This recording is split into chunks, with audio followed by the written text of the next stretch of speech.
تو آج ہمیں جانا ہے ایک بہت ہی عظیم صوفی شاعر جناب شاہ حسین کے مزار پر بھی جانا ہے۔ شاہ حسین بہت مس انڈرسٹوڈ شاعر بھی ہیں، خاص طور پہ پنجابی زبان و ادب نہ پڑھنے والے لوگوں میں۔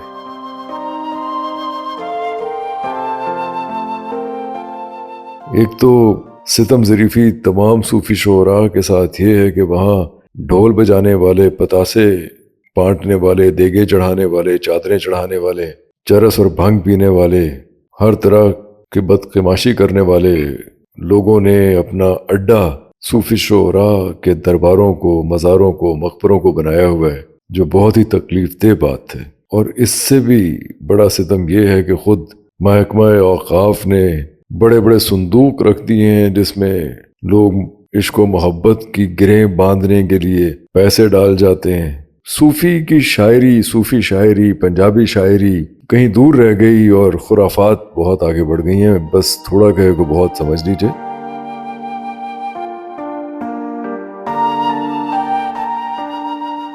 شاہ حسین بھی اس قبیل میں بہت ہی مس انڈرسٹوڈ شاعر ہیں۔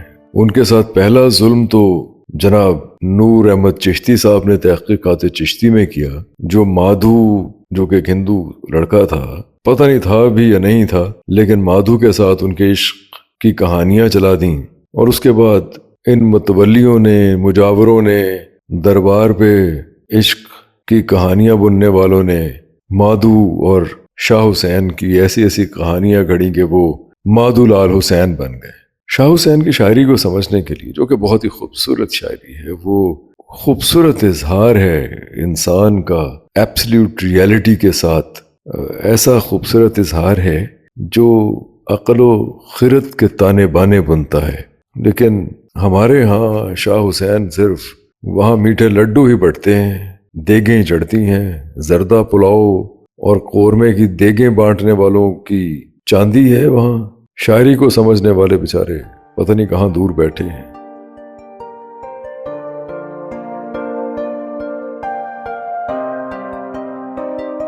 حقیقت یہ ہے کہ 16ویں صدی کے پنجاب کی ثقافتی فضا، بھکتی تحریک، چشتیہ تعلیمات، فلسفہ عبادت الوجود اور اکبر اعظم کی پالیسیوں کی بنا پر انسان دوستی اور آزاد خیالی سے معمور تھی۔ اس بات کو ذہن میں رکھیے۔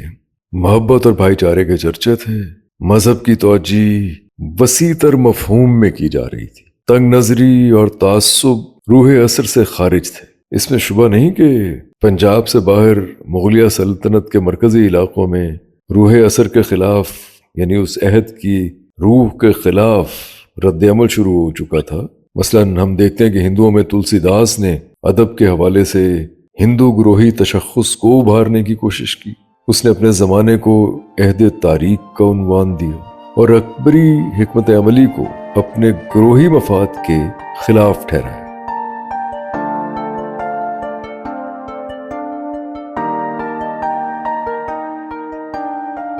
دوسری طرف ہم دیکھتے ہیں کہ مسلمانوں میں شیخ عبدالحق محدث دہلوی اور شیخ احمد سرہندی نے آزاد خیالی کے مسلک کو کھلے عام چیلنج کیا اور احیاء دین کے لیے خود کو وقف کر دیا۔ ان بزرگان دین میں سے شیخ احمد سرہندی زیادہ نامور ہیں۔ انہوں نے برصغیر میں مسلم روشن خیالی کو مٹانے میں نمایاں کام کی، لیکن 16ویں صدی کے پنجاب میں ان کی تحریک احیاء دین کے اثرات نہیں پہنچے۔ اس زمانے میں ان کے خیالات زیادہ تر مرکزی علاقوں کے مسلم اشرافیہ تک محدود رہے۔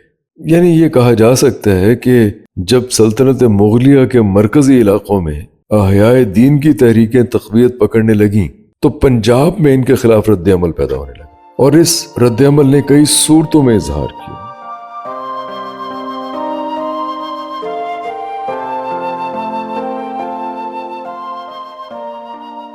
واضح ترین اظہار کے لیے ہمیں تصوف کے قادریہ مسلک کی طرف رجوع کرنا ہوگا۔ یہ مسلک صوفیانہ راسخ الاعتقادی کا ممتاز ترین نمائندہ ہے، لیکن 16ویں صدی میں یہ صوفیانہ بغاوت کا علمبردار بن گیا۔ پنجاب میں قادریہ مسلک کا آغاز قاری دانشور سید محمد غوث سے شروع ہوا، جو اپنے وطن حلب سے ہجرت کر کے 1482 میں اچ شریف آ ٹھہرے۔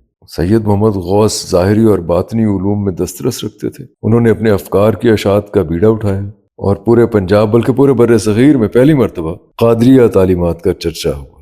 اور ان کے بعد ہم دیکھتے ہیں کہ شاہ نعمت اللہ اور مخدوم محمد جیلانی بھی بہت بڑے نام رہے قادریہ مسلک میں. نتیجہ یہ ہوا کہ اکبر اعظم کے زمانے تک قادریہ تعلیمات پنجاب میں عام ہو گئی.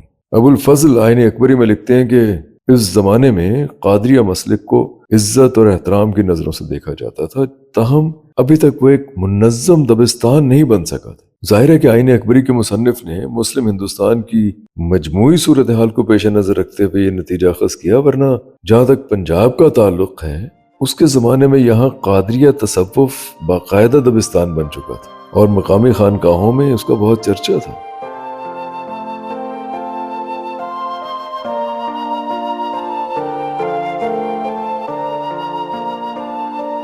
اس کی وجہ یہ تھی کہ اس کی تعلیمات پنجاب کے مخصوص لبرلزم سے پوری طرح ہم آہنگ تھی. جس طرح پنجاب میں بھکتی تحریک نے سید علی حجویری اور چشتیہ کابرین کی تعلیمات کو جذب کر لیا تھا، اسی طرح قادریہ مسلک نے بھی بھکتی تحریک کے اثرات قبول کر کے انہیں اظہار کی ایک نئی صورت دی تھی. یہ نئی صورت اسلامی تصوف سے مستعار ہونے کی بنا پر اہل پنجاب کے لیے اور زیادہ پرکشش تھی. اب آپ اس سوشل کلچرل کانٹیکسٹ میں شاہ حسین کی صوفیانہ بغاوت کو سمجھیں، صوفیانہ شاعری کو سمجھیں. 1539 میں لاہور میں پیدا ہوئے. ابتدائی مغل دور ہے، سلطنت ابھی ٹھوس بنیادوں پر استوار نہیں ہوئی، مجموعی طور پر انتشار کا زمانہ ہے. روحانی اور فکری فضا میں مختلف تحریکوں نے ہلچل مچائے ہیں. بہت سے دانشوران مختلف تحریکوں میں ہم آہنگی پیدا کرنے کی کوشش کر رہے ہیں. مغلیہ دور سے قبل بابا گرو نانک اس معاملے میں کسی قدر کامیابی بھی حاصل کر چکے ہیں. یہ ہے وہ سماجی اور علمی کانٹیکسٹ جس میں شاہ حسین بڑے ہو رہے ہیں.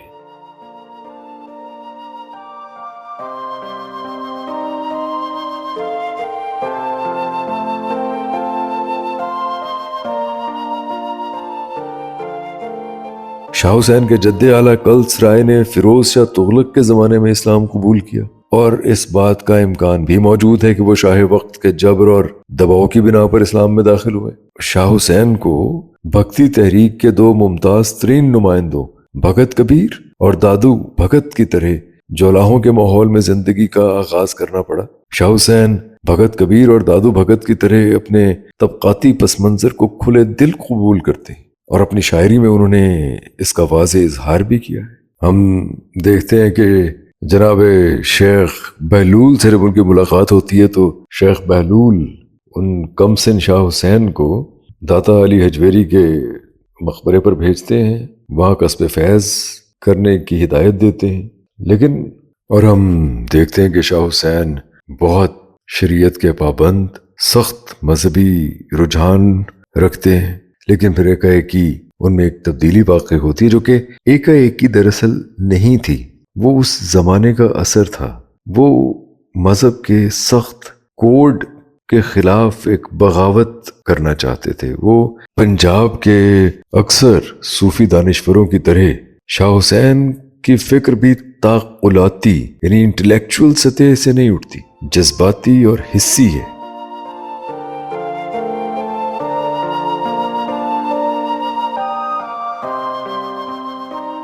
شاہ حسین نے شاعری کو وسیلہ اظہار بنایا. ان کی موسیقی آمیز شاعری من موہ لینے والی کافیوں کی صورت ہم تک پہنچی. ان کی کافیاں مختلف راگوں اور راگنیوں کے حوالے سے مرتب ہیں. شاہ حسین اپنی کیفیت کو، اپنے خیال کو سادہ لفظوں میں بیان کرتے ہیں، اور ان کی قوت مشاہدہ بہت تیز ہے، تصوف کا مطالعہ بہت زیادہ ہے، فقر کی منزلیں طے کی ہیں، لہذا سادہ الفاظ میں بھی گہرے معنی پائے جاتے ہیں. اور ان کی کافیوں کو پڑھنے سے پتہ چلتا ہے کہ عام الفاظ بھی علامات بن جاتے ہیں. مثلاً تانے بانے سے تعلق باللہ، بابو لانگن سے پیاری محبوب دنیا، ساہوارہ گھر سے اگلی دنیا، سالموں سے مقام قرب و رضا. ایسی بہت سی مثالیں ہیں جو لاہور کے قرب و جوار سے متعلق ہیں اور مرئی اور مجسم ہیں. مثلاً گڈی یعنی پتنگ، بوڑ، بھنورا، اس کا مطلب ہے تخیل سے کام لیتے ہوئے ان کے قدم زمین پر قائم رہتے ہیں. اور وہ واضح تصورات پیش کرتے ہیں۔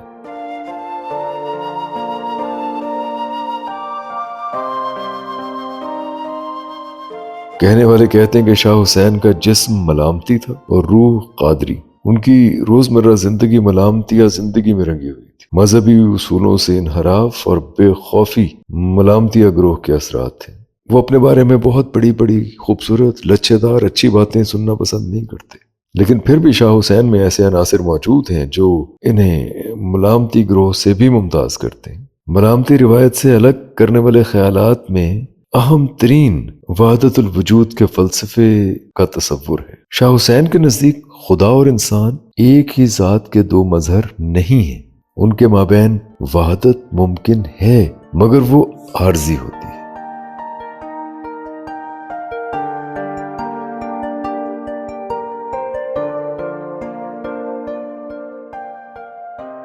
وحدت پرستوں کا نقطہ نظر اس کے برعکس تھا۔ وحدت پرست یا وحدت الوجودی فرد اور خدا کے درمیان بنیادی وحدت میں یقین رکھتے ہیں، وہ انسانی ذات کو بھی ابدی سمجھتے ہیں، جبکہ شاہ حسین کی مابعد الطبیعیات یعنی کہ میٹا فزکس فلسفہ وحدت الوجود سے مختلف اور فلسفہ وحدت الشہود سے قریب تر ہے۔ وہ جیسے غالب کہتے ہیں نا کہ اصل شہود و شاہد و مشہود ایک ہے، حیران ہوں پھر مشاہدہ ہے کس حساب میں۔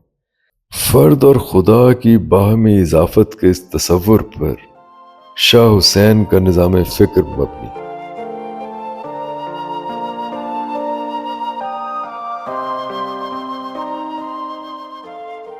مائے نی میں کنوں آکھاں درد بچھوڑے دا حال نہیں، اے ماں میں اپنے درد جدائی کا احوال کس سے کہوں۔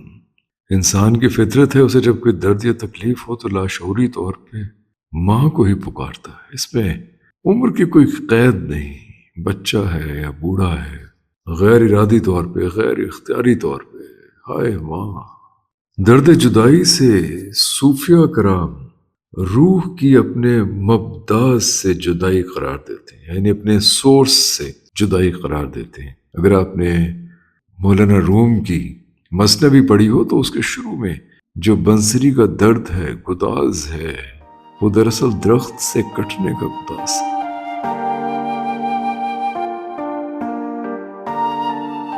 ہیگل بھی یہی کہتے ہیں کہ انسان کی بیگانگی دراصل اس کے اصل سے دور ہونے کی بیگانگی ہے۔ ڈبویا مجھ کو ہونے نے، نہ ہوتا میں تو کیا ہوتا، جیسے غالب کہتے ہیں۔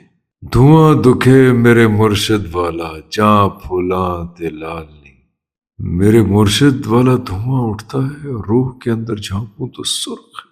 صوفیہ کرام کی اصطلاح میں دل میں مرشد کی محبت پیدا کرنے کو سائیں دا مچ کہتے ہیں۔ مچ کو اردو میں آگ کا الاؤ یا بھڑکتی ہوئی آگ کہتے ہیں۔ اب آپ دیکھیے اس شعر میں شاہ حسین رحمۃ اللہ علیہ نے اپنی محبت کی تپش اور اس کی تابناکی کی کیفیت بیان کی ہے کہ میرے منہ سے گرم آہیں نکلتی ہیں اور یہ گرم آہیں دراصل میرے دل میں بھڑکتی عشق حقیقی کی آگ کا دھواں ہے جو میرے دل نے، میرے مرشد نے جلائی ہے۔ سولہ مار دیوانی کی تھی برہوں پیا خیال نہیں، تکلیفوں کی کثرت نے دیوانہ کر دیا اور جدائی کا ہی خیال میں رچ گئی۔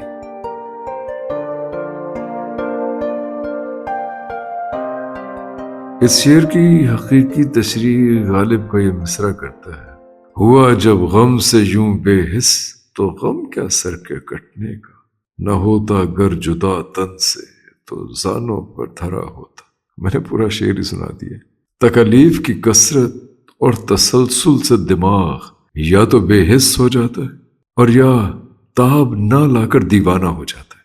مشکلیں مجھ پر پڑی اتنی کہ آساں ہو گئی، جنگل بیلے پھراں ڈھونڈیندی اجے نہ پایو لال نے۔ جنگل بیلوں میں ڈھونڈتی پھرتی رہی لیکن ابھی تک گوہر مراد نہیں پایا۔ اس بات پہ کہتے ہیں کہ اللہ ہماری انسان کی شہرگ سے قریب ہے اور اللہ خود کہتا ہے کہ میں انسان کے دل میں رہتا ہوں۔ اللہ تعالیٰ نے فرمایا کہ میں انسان کی شہرگ کے قریب ہوں، میں انسان کے دل میں رہتا ہوں، مگر انسان اسے جنگلوں اور ویرانوں میں ڈھونڈتا پھرتا ہے۔ اسی بات پر طنز کرتے ہیں جناب شاہ حسین۔ فرماتے ہیں کہ جنگلوں اور ویرانوں میں ڈھونڈتی پھرتی ہوں نہ جانے کب سے، لیکن ابھی تک گوہر مراد ہاتھ نہیں۔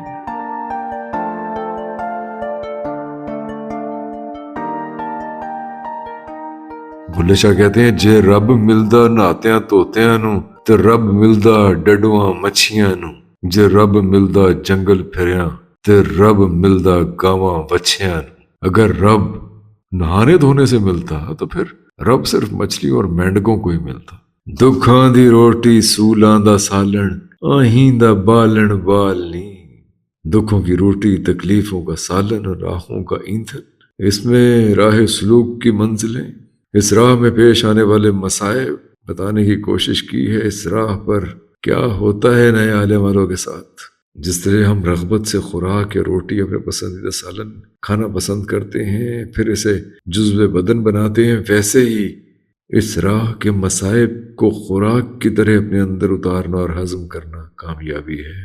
رانجھن رانجھن پھراں ڈھڈیندی رانجھن میرے نال نہیں۔ مرزا غالب کہتے ہیں بنا کر فقیروں کا ہم بھیس غالب تماشا اہل کرم دیکھتے ہیں۔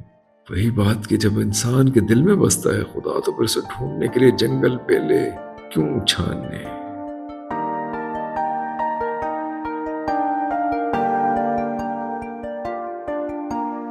کہے حسین فقیر نمانا چوں ملے تا تھیما نہال لی۔ بیچارہ فقیر کہتا ہے شاہ یعنی اللہ ملے گا تب نہال ہوں گا، خوش ہوں گا تب۔ اپنے درد جدائی کا ذکر کرتے ہوئے فرماتے ہیں شاہ صاحب جب اللہ کا قرب حاصل کر لوں گا تو پھر چین پاؤں گا۔ مرزا غالب بالکل اور بات کہتے ہیں یا رب ہمیں تو خواب میں بھی مت دکھائیو۔ اس بات کو بالکل اور طرح سے مرزا غالب کہتے ہیں یا رب ہمیں تو خواب میں بھی مت دکھائیو، یہ محشر خیال کہ دنیا کہیں جسے دل درداں کیتی پوری نہیں، دل درداں کیتی پوری، لکھ کروڑ جنہ دے جڑیا سوں بھی جھوری جھوری، بٹ پئی تیری چٹی چادر چنگی فقیراں دی بھوری، ساد سنگت دے اولے رندے بدھ تہاں دی سوری، کہے حسین فقیر سائیں دا خلقت گئی ادھوری۔ کیا بات ہے، کیا کہنے۔ فرماتے ہیں بے شک دل کے درد کی دولت نے مجھے مکمل کر دیا۔ جن کے پاس لاکھوں کروڑوں موجود ہوتا ہے ان کی ذات بھی ادھوری ہے، مجھ فقیر کی بھوری چادر بہت بہتر ہے جبکہ تیری سفید چادر داغدار ہے۔ بے شک ہر چیز تشنا ہے، تشنگی بہرحال ایک ابدی حقیقت ہے۔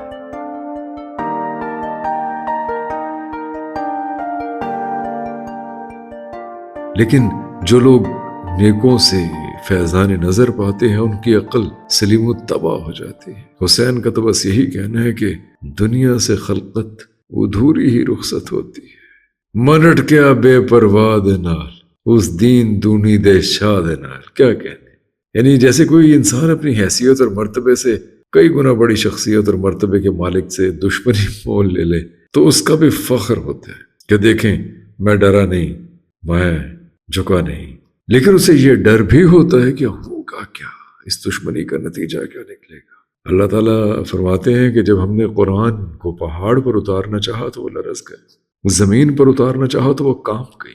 انسان فطری طور پر جلد باز ہے، اس نے یہ بوجھ اٹھا لیا، اسے معلوم بھی نہیں تھا کہ یہ کتنی بڑی ذمہ داری اور بوجھ ہے۔ یہی بات حضرت شاہ حسین فرما رہے ہیں کہ انسانی فطرت کے مطابق میں نے بھی اس بے نیاز ذات سے دل لگا لیا، اب سوچتا ہوں کہ اس کو نبھاؤں گا کیسے۔ عشق کرنا تو بڑی بات نہیں، ایک آگ کا دریا ہے اور ڈوب کے جانا ہے۔ قاضی ملا متاں ڈیندے کھڑے سیانے راہ ڈسیندے، عشق کی لگے راہ دے نال منٹ کیا بے پرواہ دے نال۔ کیا خوبصورت بات کہتے ہیں۔ وہ کہتے ہیں خدا کا ایک ایسا تصور پیش کیا جاتا ہے، یہ قاضی ملا ایسی مت دیتے ہیں، ایسی عقل دیتے ہیں، ایسی خدا کا ایک ایسا تصور پیش کرتے ہیں کہ انسان خدا کے قرب سے دور ہوتا چلا جاتا ہے، اس کی ذات سے دور ہوتا چلا جاتا ہے۔ عبادت بھی کرتا ہے تو صرف دوزخ کے ڈر سے، ثواب بھی کماتا ہے تو جنت کے لالچ میں، جبکہ عبادت کی روح محبت ہونی چاہیے۔ انسان جنت دوزخ کے لیے عبادت کرنے کی بجائے اللہ کی محبت، اس کا قرب، اس کی رضا پانے کی کوشش کرے۔